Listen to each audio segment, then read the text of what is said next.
What's up, everybody? Welcome back to the channel. In this video, you're going to learn about the best setting that exists for the OBS Studio and the Streamlabs in order to get it fixed, the most smoothest, the low-end PCs. If you guys are running on to watch the video till the end to get to know about it, just go to the setting option. In the setting, do as I have done the following.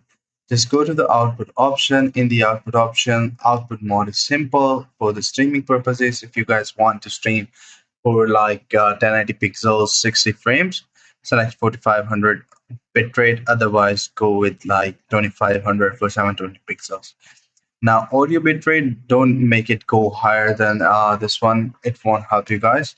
And for the recording purpose, just go ahead and select the high quality medium file size. If you have a very low end PC, select the low file size. Otherwise, select the recording format MP4, encoder software X264, and audio encoder Opus. So this is the settings which if you guys go ahead and record a video, it won't go more than 10 to 15 MB of the data.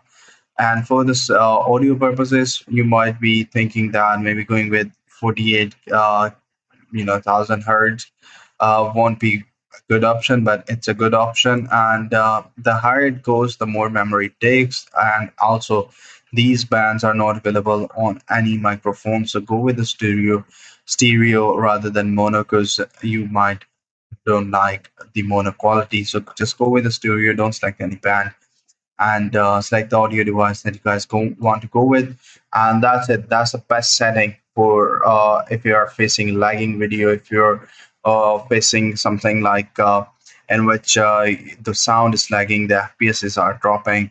This is the best setting which will counter all these problems. I hope you find this video helpful. If you do, please consider subscribing to my channel. Take care. Bye bye.